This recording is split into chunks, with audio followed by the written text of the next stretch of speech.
భక్తివర్ణ ప్రేక్షకులకు శుభోదయం 7/3/2024 స్వస్తి శ్రీ చాంద్రమానం శోభకృతనామ సంవత్సరం ఉత్తరాయణం శశర ఋతువు మాఘమాసం కృష్ణపక్ష ద్వాదశి గురువారం ఈరోజు ద్వాదశి రాత్రి 10:17 వరకు ఉత్తరాషాఢ నక్షత్రం ఉదయం 9:50 వరకు వర్జం మధ్యాహ్నం 1:37 నుండి 3:08 వరకు దుర్ముహూర్తం ఉదయం 10:13 నుండి 11:01 వరకు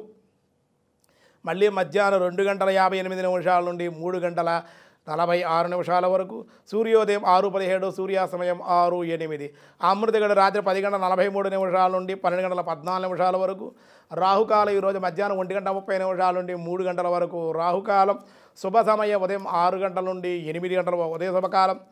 మధ్యాహ్నం 4 గంటల నుండి 5 గంటల వరకు కూడా శుభ సమయం పరిఘియోగం రాత్రి 7:36 కౌలవ ఉదయం 11:12 తైతుల కరణం రాత్రి 10:17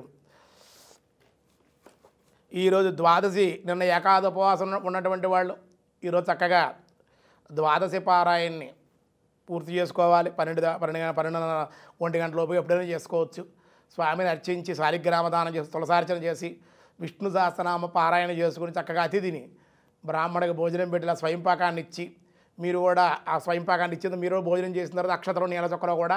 బ్రాహ్మణగా సమారాధన చేసిన వెంటనే ఏకాది ఉపవాసానంతర ద్వాదశ పారాయణం పరిపూర్ణం కాయేన వాచ మనసేంద్రియైర్వ బుద్ధ్యాత్మనావా ప్రకృతయ స్వభావాత్ కరోమి యజ్జ సకలం ప్రతి నారాయణ సమర్పయామని విడిచిపెట్టేసి మీరు కూడా ద్వాదశి వెళ్లకుండానే భోజనం చేసేయాలి ద్వాదశి రాత్రి వరకు ఉంది కాబట్టి పెద్ద ఇబ్బంది ఏమీ లేదు అని చెప్పబడుతోంది దినారంభ చక్రాన్ని బట్టి ఈరోజు మేష వృషభ మిథున కర్కాటక రాశి వారికి చాలా అనుకూలంగా ఉంది సింహ కన్య తుల వృశ్చిక రాశి వారికి కూడా చాలా బాగుందని చెప్పాలి అలాగే ధనస్సు మకర కుంభ మీనరాశుల వారికి కూడా ఈరోజు చాలా అనుకూలంగానే ఉంది అని చెప్పడం జరుగుతుంది భగవద్గీతలో కృష్ణ పరమాత్మ 18వ అధ్యాయం మోక్ష సన్యాస యోగ నామాధ్యాయంలో ఏం చెబుతున్నారో చూద్దాం పార్థాయ ప్రతిబోధితాం భగవతాం నారాయణేన స్వయం వ్యాసేనాగ్రదిత పురాణ మునినా మధ్యే మహాభారతం అద్వైతామృతవర్షిణీం భగవతీం అష్టాదశాధ్యాయిని అంబా త్వామనుసందదామి భగవద్గీతే భవద్వేషిణి యజ్ఞదాన తపకర్మ నత్యాద్యం కార్యమేవ తత్ యజ్ఞదానం తపశ్చైవ పావనాని మనీషిణం యజ్ఞదానాత్ తపకర్మ అంటున్నారు యజ్ఞము దానము తపస్యాదిత్యాది కార్యాల వల్ల కర్మల వల్ల త్యజింపదగవు అవి యజ్ఞాన్ని తపస్సు దానం వాటిని త్యజించకూడదు సన్యాసి కూడా విడిచిపెట్టడానికి వీల్లేదు త్యజింపదగవు అని అవి ఆవశ్యకముగా అనుష్ఠింపదగినవి అని కృష్ణ పరమాత్మ చెప్పాడు దాన్ని మీరు ఆలోచించుకోండి ఎలా అనగా యజ్ఞదాన తపస్సులు అను ఈ 3 కర్మలే బుద్ధిమంతులైన వారిని పవిత్రులను నడుచును పవిత్రంగా ఉండాలి వీడికి కంట్రోల్లో ఉండాలి వీడి ఇంద్రియ నిగ్రహం కావాలి మనస్సు ఉండాలి మనస్సుని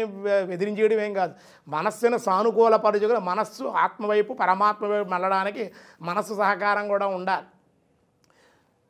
మనసు ప్రశాంతంగా ఉండాలి సుఖంగా ఉండాలి ఇప్పుడు మనం ప్రశాంతంగా ఉన్నాం ఇంట్లో వాళ్ళు ఇబ్బంది ఇంట్లో జపం చేస్తున్నాం తపస్సు చేస్తున్నాం ఇంట్లో జపం చేసాము ఇంట్లో డిస్టర్బెన్స్గా ఉందనుకోండి భారీ కేకలు రంకిలు పిల్లలు అల్లరి టీవీలు సౌండ్లు ఇవి సెల్ ఫోన్లు చుట్టుపక్కల వాళ్ళు చికాకులు ఉన్నాయంటే వాడి జపం ఎలా జరుగుతుంది తపస్సు ఎలా జరుగుతుంది వాడికి కాబట్టి ఈ అనుష్ఠానం వల్ల వాడు ప్రశాంతమైన ప్రదేశంలో కూర్చుని భగవంతుని స్మరించడం వల్ల తప్పించడం వల్ల యజ్ఞాల వల్ల దానాల వల్ల హోమాల వల్ల స్థిరచిత్తం ఏర్పడుతుంది మనసు కంట్రోల్లోకి వస్తుంది స్వాధ్యాయనం వల్ల అది ఇంద్రియాల నిగ్రహం అవుతాయి ఆధ్యాత్మికంగా వాడు తరించగలుగుతాడు దానం వల్ల తపస్సు వల్ల జపం వల్ల యజ్ఞం వల్ల వీడు కొంచెం ముందుకు వెళ్ళగలుగుతాడు అన్నమాట లేకపోతే వెళ్ళలేడు కాబట్టి బుద్ధిమంతులైన వాళ్ళు పవిత్రను చేస్తుంది అది అని కృష్ణ పరమాత్మ చెప్తూ ఏతన్యాపితు కర్మాణి సంగం త్యక్త్వా ఫలాని చ కర్తవ్య నీతి మే పార్థ నిశ్చితం మతముత్తమం అంతేకాదే కావున ఓ పార్థ ఈ యజ్ఞ దాన తపో రూప కర్మలు మరియు కర్తవ్య కర్మలు అన్నింటినీ కూడా కర్మఫలాసక్తులు త్యజించి ఆవశ్యం ఆచరించవలను అనున్నది ఉత్తమమైనటువంటి నా నిశ్చితాభిప్రాయం. యజ్ఞాలు చేయాలి, తపస్సు చేయాలి, దానం చేయాలి, భగవన్ నామం చేయాలి. కానీ నేను చేస్తున్నాననే భావం లేకుండా నేను చేసినప్పటికీ కూడా స్వామికి ఫలత్యాగం వరకు కర్మ చేయడం వరకే. యజ్ఞం చేయాలి, నేను దీనికోసం చేస్తున్నాను జపం, దానికోసం తపస్సు చేస్తున్నా, దానికోసం హోమం చేస్తున్నా, దీనికోసం నేను దానం చేస్తున్నా అనుకోకూడదు.